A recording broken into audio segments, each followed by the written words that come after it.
iyong kasarinlan ang tanging adhika. Buhay aalay sa pag-asang dalisay. Adios, umahong malaya. Fuego!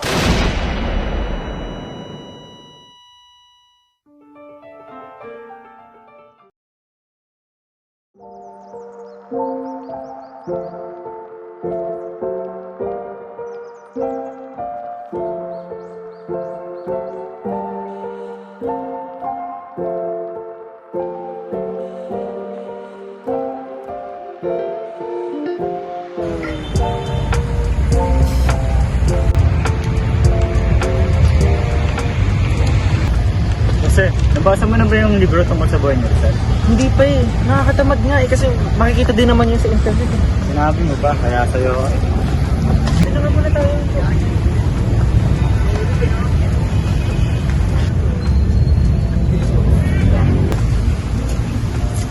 Gano'n nyo nga ba kilala si Rizal? Alam nyo ba naging buhay niya? Teka, sino ka nga ba? Rizalation!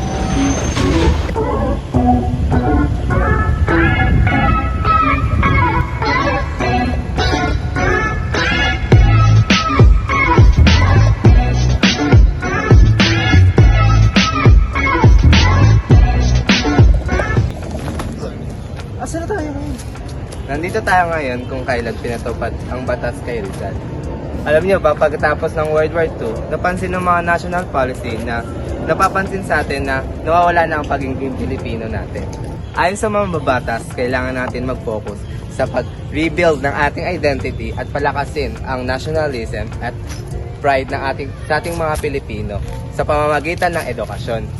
Dahil sa tingin nila, kung mapapalagaan ang edukasyon ng mga kabataan tulad nyo at mapag-aaralan ang kasaysayan, maaari kayong maging matalino, malakas, na tayong mga Pilipino at maging susi sa pagkakaisa ng Pilipinas.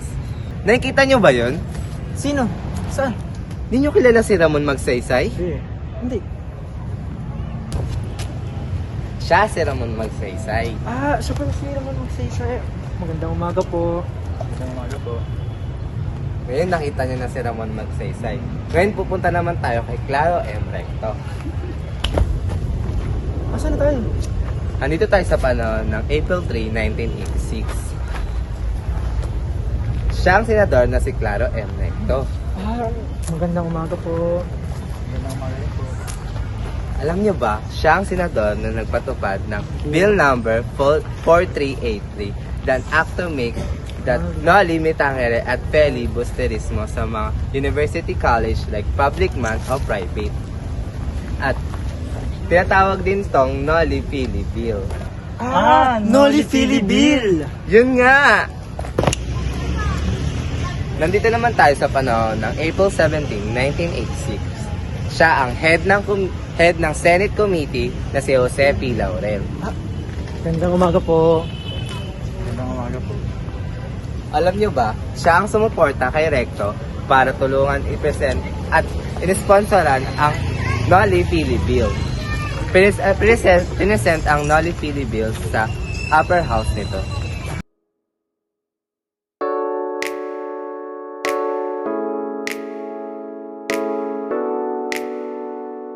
Nabanggit kanina ni Ma'am na sa page 63 to 50.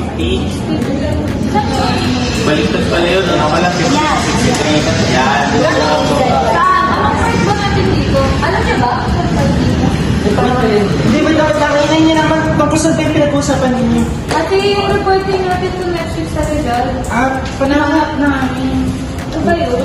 Bayan, hindi ko hanggang ngayon, hindi ko pa rin maintindihan kung bakit kailangan pa natin aralin. Kung bakit, ano ba yung naiambag ng i-result sa buhay natin? Bakit pa kailangan pag-aralan? Sige, grabe ka naman.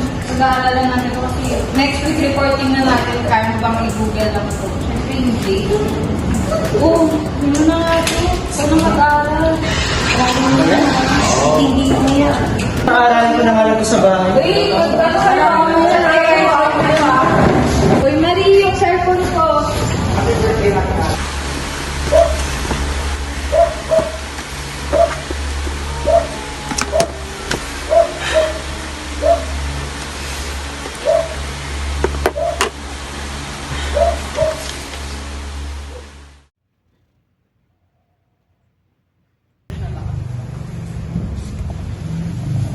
Abante! Abante!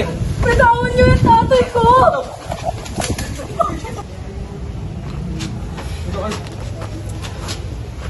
Tutuloy pa ba natin? Tutuloy pa ba natin to? Yung kapaba panghinaan ng loob. Baka ikapahamak natin to. Anong ginagawa niyo dyan? Ay, ako! Let yung mga injo to. Buntot lang pinagkaiba niyo sa mga hayop. Ge! Lakad! Bilisan nyo.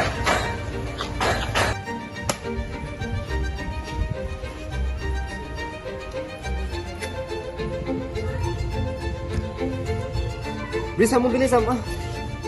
Ano yung ginagawa niyo dyan?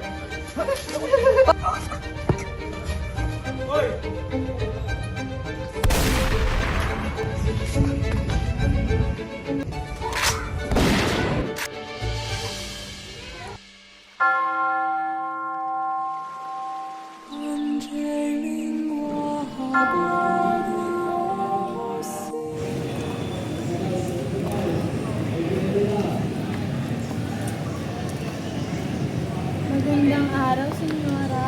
Magandang araw.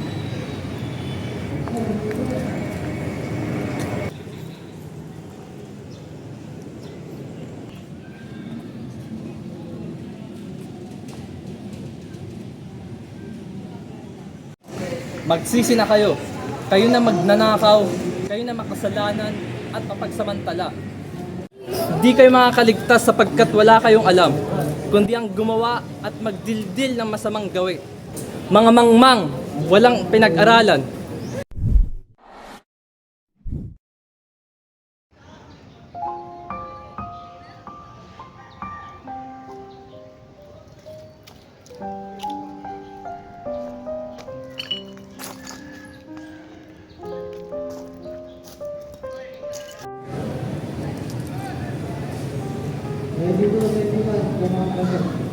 Tila tumatangis ang iyong sanggol. Hindi na siya makapaghintay. Gusto niya nang lumabas.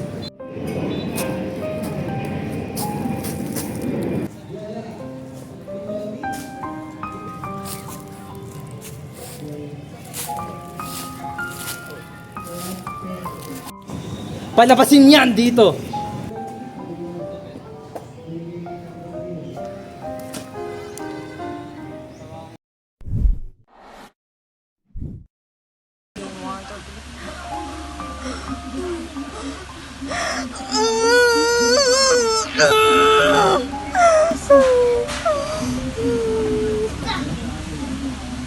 Iripacho, Dora!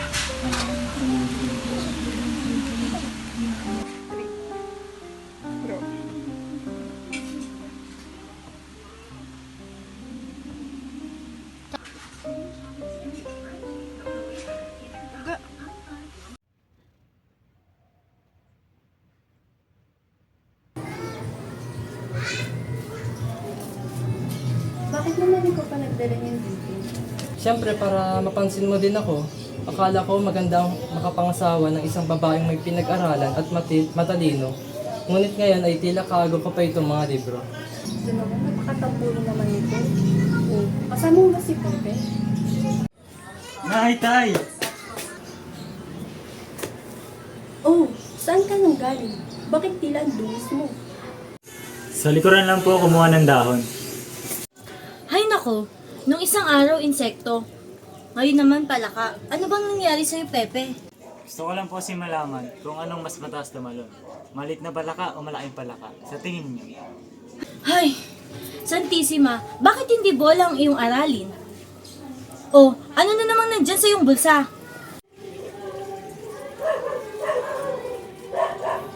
Ha! Ay, ito talagang alaga ko. Maaari niyo po ba ako kwentan ulit mamaya? Pangako, hindi na po aalis ng hindi nagpapaalam. Talaga? Opo, pangako.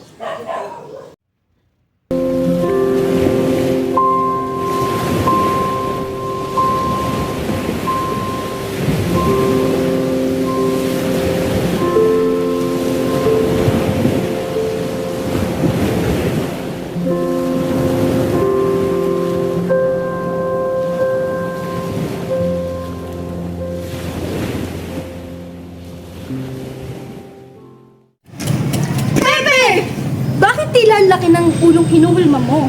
Oo nga, no. Anong sabi niyo? Totoo naman, parang kasing laki ng butete. Tsaka parang kasing laki ng ulo niya. Tama!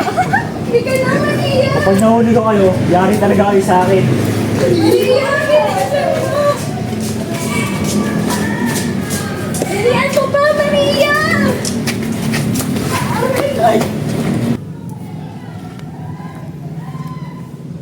Oh, ayos ka lang ba, Maria? Ayos lang ako. Pero sino yun?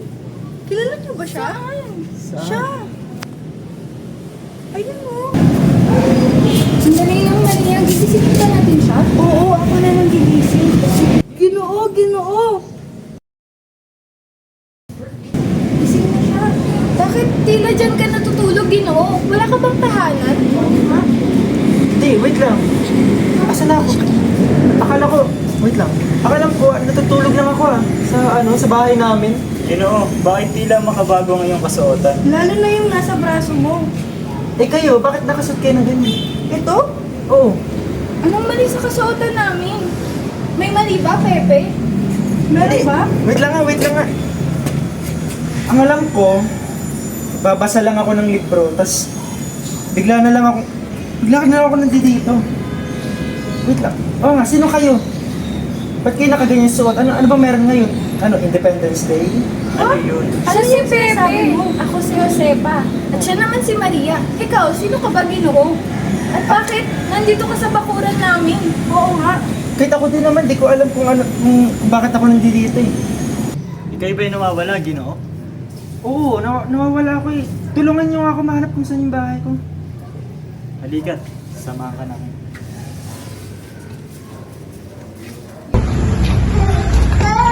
Sarado lang po kami, Nay! Oh, nandito na pala kayo. Magsipo na kayo.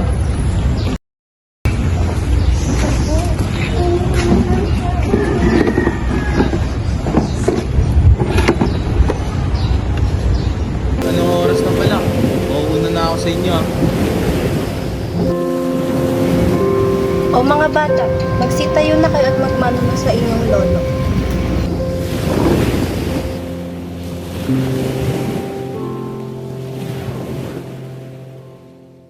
Paano ka sa amin, Lolo? Alam ko. Paano? Una na ako. Ingat, Lo. O, Pepe, sino ba ang iyong kasama? Siya nga pala si Jose. Magandang hapon po. Actually, dito po kasi na padpad lang po ako tapos nakita po ako nila na magkakapatid. Di ba kaya ngayon pinunta nila ako dito kasi hindi ko alam kung saan ako ngayon eh. Bigla lang pasensya ng mula.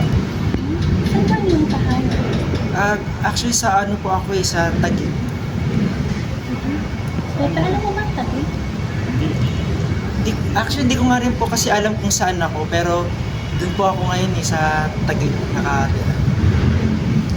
Sumalo kami sa aming hapunan. Bukas na bukas, sasamahan pa namin. Ni Pepe, hanapin ang iyong tahanan. Sige po. Salamat po.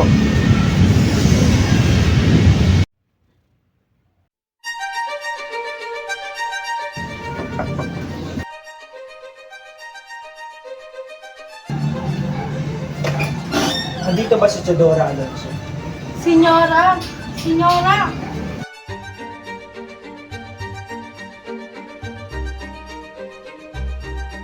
Teodora Alonso.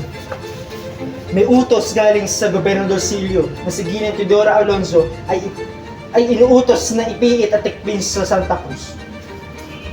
Wala ho akong kasalanan. May nag-akusa sa iyo sa pagtatakang lasunin ang iyong hipag. Kailangan mo nang sumama sa akin. Hindi kayo maaaring bumase sa maling paratang. Walang ibang ginawang masama ang aking asawa. Kasalanan man o wala, hayaan niyo itong patunayan ito sa hukuman. Pero ngayon kailangan mo na sumama Wala sa ho akin. akong ginagawa. Kailangan mo na sumama sa Hindi! akin. Wala ho Hindi akong maaari! kasalanan. Hindi! Ang pagdakip sa kanyang ina na si Teodora Alonso Ronda ay isa sa mga naging dahilan kung bakit mas pinahalagahan ni Jose Rizal ang kanyang edukasyon. Ang pangyayaring ito ay nagdulot ng matinding sakit kay Rizal. Dahil dito, mas nagkaroon siya ng determinasyon na mag-aral ng mabuti. Naniniwala si Rizal na ang kaalaman ang magiging sandata niya upang labanan ang pang-aapi at makamtan ang hustisya, hindi lamang para sa kanyang pamilya kundi para sa buong bayan. Ang sakit na naranasan ng kanyang pamilya ang naging gatong sa kanyang diwang makabayan at pagmamahal sa bayan.